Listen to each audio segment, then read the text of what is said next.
Hey,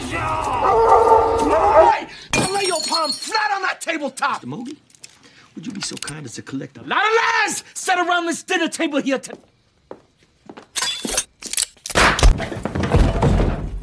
Exist. Hold.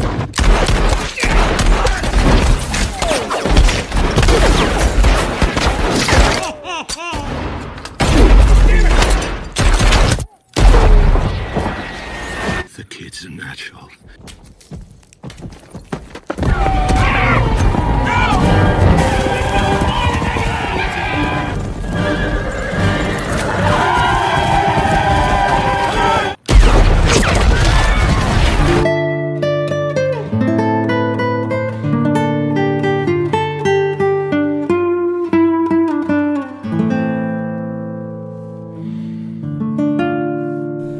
Pada abad 17 hingga 18, praktek perbudakan berlangsung di seluruh koloni Eropa dan Amerika, hingga disahkannya amandemen Konstitusi Amerika Serikat yang ke-13, yang mana perbudakan dilakukan secara legal.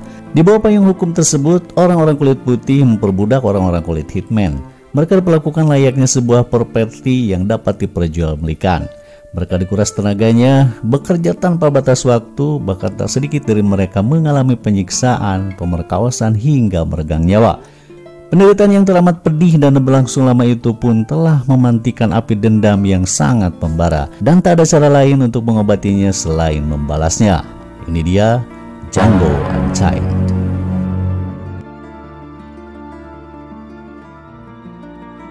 Texas 1858. Di hari itu, 6 orang kulit hitman terlihat berjalan dengan kaki terikat rantai antara satu dan yang lainnya. Mereka terlihat lelah dan sangat kehausan. Namun sang tuan, yaitu Spek bersaudara pun tak memberinya waktu untuk beristirahat. Mereka dipaksa untuk terus berjalan tanpa jeda. Budak-budak ini baru dibelinya dari sebuah tempat pelelangan budak. Dan di malam harinya, mereka didatangi oleh seorang bernama Dr. King, yang bermaksud untuk membeli salah satu budak yang pernah bekerja di perkebunan karukan. Dan budak tersebut ternyata bernama Django. Tujuan Dr. King membelinya adalah untuk mencari Brittle bersaudara yang sama-sama pernah bekerja di karukan dengan Django. Namun Spek bersaudara tidak berniat untuk menjualnya. Perdebatan pun terjadi, membuat Spek erosi dan menodongkan senjatanya. Namun dengan cepat si dokter itu pun mendahuluinya. No sale. Now off with you. Damn it. Everybody calm. Move it. My good man. Last chance, fancy pants. Very well. Setelah itu Dr. King memberikan sejumlah uang pada mereka, lalu membawa Django pergi dari tempat tersebut.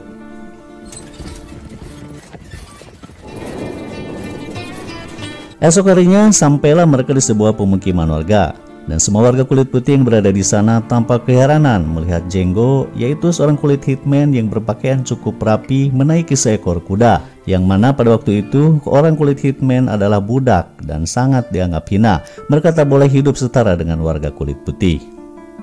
Lalu mereka masuk ke sebuah bar, namun si pemilik bar tak terima tempatnya didatangi warga berkulit hitman. Lalu ia pun bergegas pergi melaporkannya pada seorang sheriff. Sambil menikmati minuman, Dr. King memperkenalkan dirinya bahwa sebenarnya ia adalah seorang pemburu hadiah atau lebih dikenal dengan bounty hunter. Ia memburu orang-orang jahat dan mendapatkan bayaran atas mayatnya, dan ia adalah seorang profesional.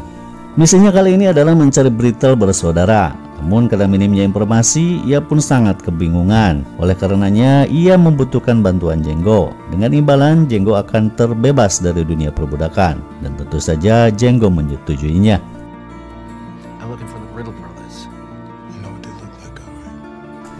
Lalu dengan banyak gayanya, sheriff pun datang dan menyuruh mereka berdua untuk keluar dari bar tersebut.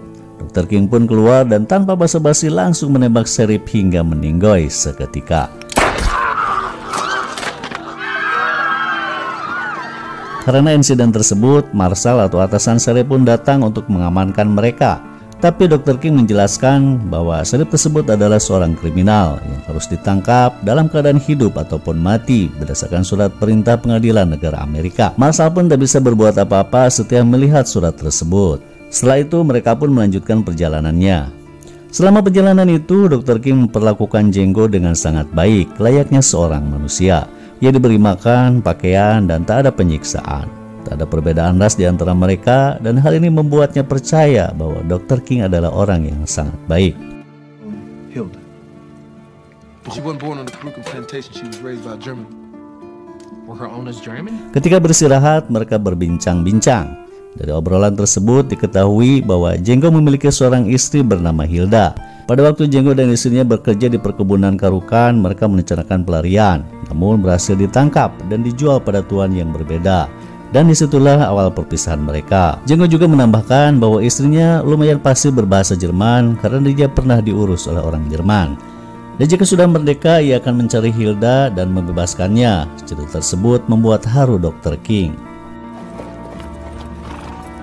Sebelum sampai di perkebunan yang dimaksud, Dr. King pun menyusun sebuah rencana di mana ia berpura-pura akan membeli seorang budak, sedangkan Jenggo berperan sebagai pelayannya yang merdeka. Dan esok harinya rencana pun mulai dijalankan. Jenggo terlihat gagah dengan potongan rambut yang lebih rapi dan pakaian barunya. Awalnya Mr. Bennett, yaitu seorang tuan besar pemilik perkebunan tersebut, merasa tak sudi melihat seorang kulit hitman mengendarai kuda menginjak perkebunannya meski berpakaian bagus. Jadi gini guys, pada masa itu seorang budak memang dianggap rendah dan sangat hina, dan tak boleh mereka berperilaku seperti orang-orang kulit putih, walau hanya sekedar berpakaian rapi ataupun naik kuda sekalipun. Dengan negosiasi yang cerdik bahwa maksud kedatangannya untuk membeli seorang budak dengan harga yang cukup fantastis, akhirnya Tuan Bennett pun menyambutnya dengan baik. Sementara Jenggo berkeliling di perkebunan tersebut dipandu oleh seorang gadis, salah satu budak Tuan Bennett. Kesempatan itu Jenggo manfaatkan untuk mencari tahu keberadaan Brittle bersaudara. Dan melalui info dari wanita itu, akhirnya Jenggo pun menemukan ketiga target yang mereka cari. Dan setelah memastikan bahwa itu benar-benar Brittle bersaudara, Jenggo pun mulai beraksi tanpa sepengetahuan Dr. King. John Brittle, Ellis Brittle, Rock. Well, one's over in that field. Is that who you was looking for? Saat itu pula tiba-tiba ia teringat dengan masa lalunya saat ia menjadi budak di perkebunan tersebut. Di tempat itulah dulu istrinya pernah disiksa, dianiaya dengan sangat kejam. Dan hari ini orang yang menyiksa Hilda pun ada di hadapannya, dan kini saatnya ia membalasnya. Remember me?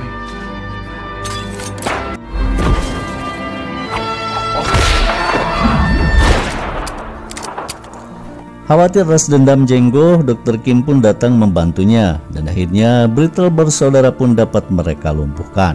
Yes, I'm sure that's Ellis Brittle. Masalah pun semakin runyam ketika Mr. Bennett dan para centengnya datang mengepung mereka dengan membawa senjata. Sambil mengeluarkan surat perintah penangkapan, Dr. King pun mencoba menjelaskan bahwa jika ia sebenarnya adalah seorang wakil hukum pengadilan Amerika yang sengaja datang untuk menangkap ketiga orang tersebut sebagai penjahat kriminal dalam keadaan hidup ataupun mati. Dan apabila Mr. Bennett mengacaukannya, berarti ia dianggap melawan hukum Amerika dan akan dihukum gantung. Setelah memeriksa keaslian surat tersebut, Tuan Bennett pun tidak bisa berbuat apa-apa selain menyuruh pergi mereka dari perkebunannya. That's them sons of bitches.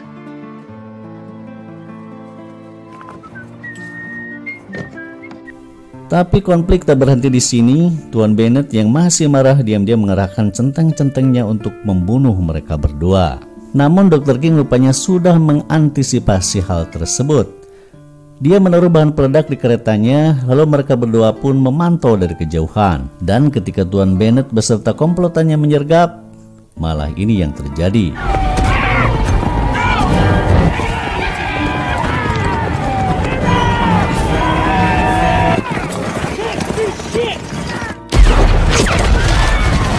Dan tak sampai di situ, Dr. King pun memberikan senapannya pada Jenggo untuk menembak Tuan Bennett. Big Daddy's getting away. He's getting away. The kid's a natural. Setelah mereka berhasil menjalankan misinya, yaitu melumpuhkan Brittle bersaudara, Jenggo pun berencana akan pergi ke pelelangan budak untuk mencari informasi tentang istrinya. Tapi Dr. King menahannya karena ia merasa situasi masih terlalu berbahaya. Jenggo harus benar-benar mahir dulu menggunakan senjata dan harus dengan persiapan yang sangat matang. Untuk itu, Dr. King pun membuat semacam kesepakatan pada Django bahwa selama musim dingin ini, si dokter akan melatihnya menembak dan berpartner menjadi seorang bounty hunter. Dan setelah itu, Dr. King akan membantu Django membebaskan istrinya. But let me ask you a question. I have to admit we make a good team. You like the bounty hunting business? Why, you care what happened? I feel vaguely responsible. Dari sejak itu, setiap hari mereka pun berlatih dan terus memburu target-targetnya dari satu tempat ke tempat lainnya dengan sukses. Django pun menjadi lebih mahir menggunakan senjatanya dan hampir setiap tembakannya tak pernah meleset. Hingga suatu saat, Dr. King pun memberinya kertas target buronan dengan bayaran yang cukup fantastis. Namun, Django lebih memilih untuk mencari istrinya terlebih dahulu. Dan sementara misi tersebut akan ia lakukan setelah menyelamatkan Hilda. Kertas itu pun ia simpan di saku celananya. Singkat cerita, musim dingin pun berakhir. Kini saatnya Django mencari istri kesayangannya. Pergilah mereka ke Greenfield, yaitu kota kecil tempat pelelangan budak. Di sana mereka mencari informasi tentang Hilda. Dan melalui arsip-arsip di tempat tersebut, akhirnya ada titik terang bahwa Hilda telah dibeli oleh seorang saudagar bernama Kelpin Candy. Diketahui bahwa Tuan Kelpin bukan orang sembarangan. Ia adalah pemilik perkebunan terbesar di kota tersebut. Selain itu, ia juga dikenal seseorang yang sangat kejam. Hobinya pun tak biasa. Tuan Kelpin sangat senang dengan pertarungan Maningo, yaitu suatu pertarungan kulit hitman yang mereka bertarung sampai salah satunya meninggoy. Tak heran jika ia memiliki beberapa petarung Maningo yang cukup hebat. Candyland? Calvin Candy. Apparently that's where your wife is. Oleh karena itu, mereka pun menyusun sebuah rencana, atau lebih tepatnya sebuah drama, yang mana ia berpura-pura akan membeli salah satu petarungnya. Dengan begitu akan lebih mudah bagi mereka untuk bertemu Tuan Kelpin. Keesokan harinya rencana pun mulai dijalankan, dan melalui pengacaranya bernama Tuan Mogi, mereka pun bertemu Tuan Kelpin. Dan di sanalah Dr. King berpura-pura akan menawar salah satu petarung milik Tuan Kelpin. Why do you want to get in the Mandingo business? This seems like a good bit of fun. We got a fight going on that's a good bit of Pada mulanya Tuan Kelpin pun menolaknya, dan bahkan ia bersikap sangat rasis pada Django. Namun setelah Dr. King menjelaskan bahwasannya ia akan membeli salah satu petarung terbaik milik Tuan Kelpin dengan harga $12.000, nilai uang yang sangat fantastis pada waktu itu. Sikap Tuan Kelpin pun berubah seketika. Ia mempersilahkan dan menyambut mereka dengan baik.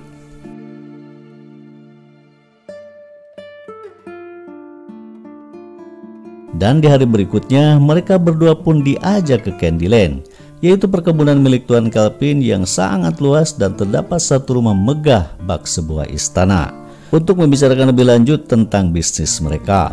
Tetapi di tengah perjalanan ada kejadian yang tak terduga, di mana ada salah satu budak yang melarikan diri dan tertangkap di hadapan mereka. Budak tersebut dihukum dengan cara yang tak biasa, yaitu dibunuh dengan menggunakan anjing-anjing galak milik Tuan Kelpin.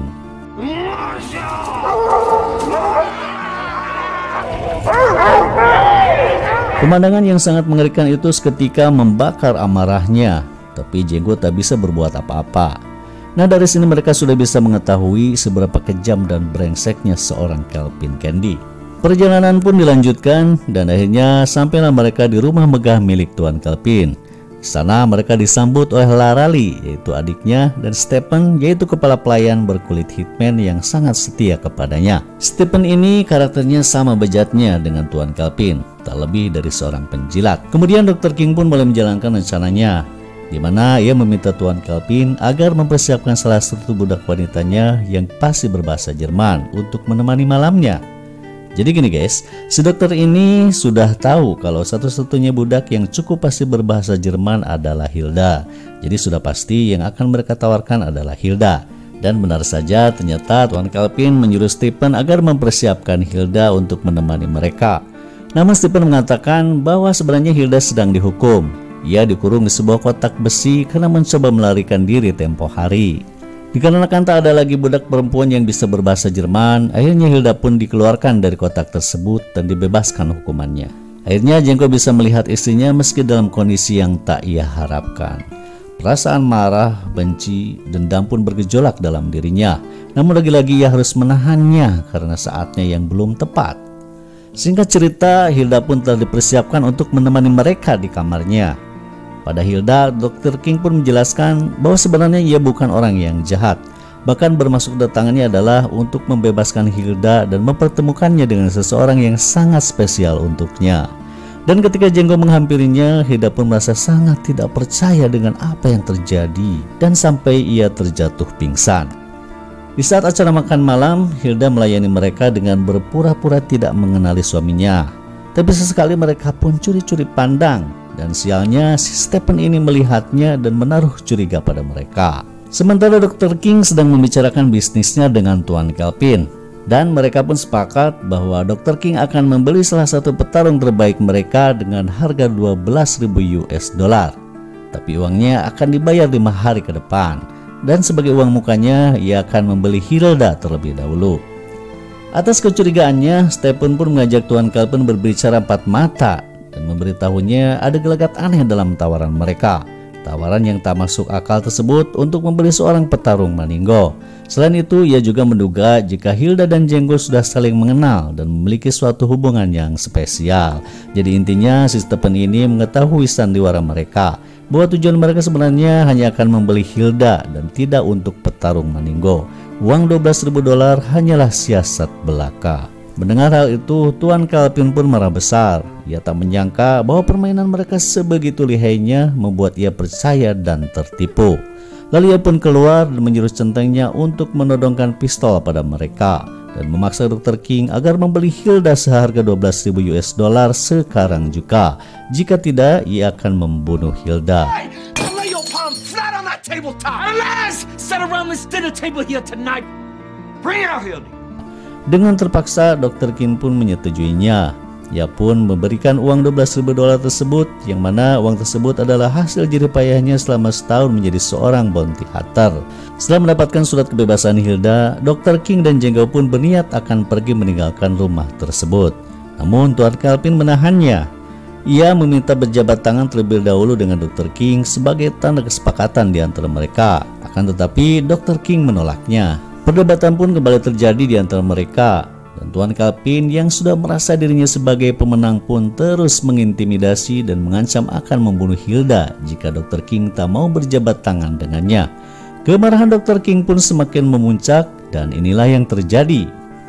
Really want me to shake your hand? I insist.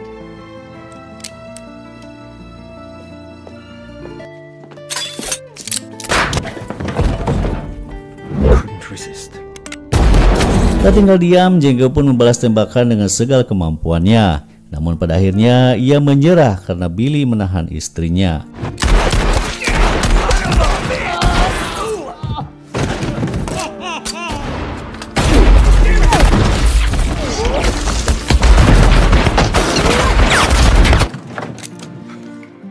Django pun ditangkap dan disekap di sebuah gudang. Beberapa hari kemudian, melalui usul Stephen, Django pun akan dijual ke tuan lainnya yang lebih kejam.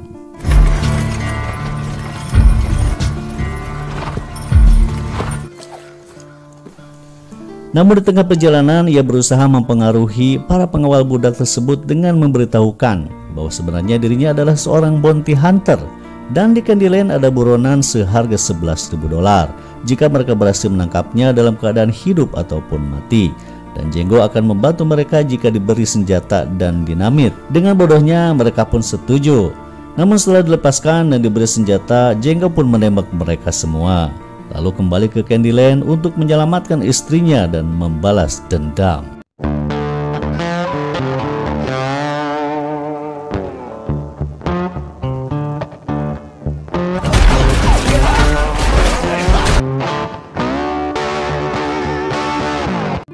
Sesampainya di Candyland, hal yang pertama ia lakukan adalah melumpuhkan semua penjaga perkebunan Tuan Calvin. Setelah itu, ia mendatangi mayat Dr. King, berdoa sejenak sebagai penghormatan terakhir pada orang yang telah berjasa besar dalam hidupnya.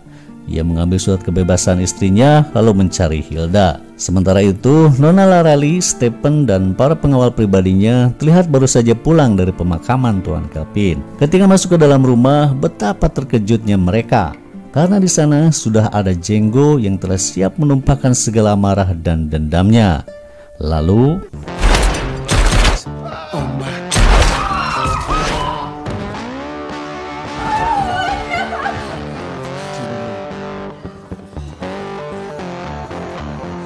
Django pun mengamuk, membunuh semua orang yang ada di hadapannya, menyuruh pergi semua kulit hitman kecuali si Stephen ini. Django menembak kedua kakinya Stephen hingga tak bisa keluar rumah. Lalu ia pun menyalakan dinamit yang telah ia pasang sebelumnya. Stephen memohon-mohon agar ia melepaskannya, tapi Django tak menghiraukannya. I count 2 guns, nigga.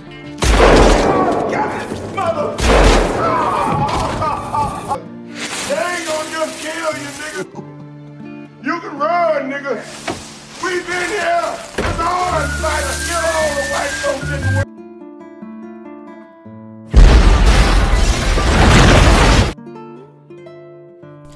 Dan di akhir film, Django dan istrinya pergi meninggalkan tempat tersebut dengan penuh kemenangan. Dan film pun berakhir.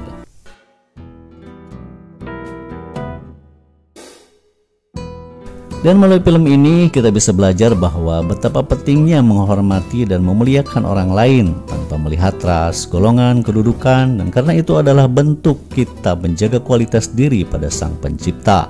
Jika seorang memandang orang lain hanya karena ras, harta, tahta, dan sebagainya, itu semua hanyalah akan menimbulkan keangkuhan dan kesombongan dan takkan bertahan lama. Sebaik-baiknya manusia adalah bermanfaat bagi manusia lainnya, karena pada hakikatnya semua manusia itu sama derajatnya di mana Tuhan, dan yang membedakannya hanyalah ketakwaan. Terima kasih semuanya sudah menonton sampai selesai. Mohon maaf masih banyak kekurangan. Saya pamit undur diri. Tunggu video-video berikutnya. Wassalam.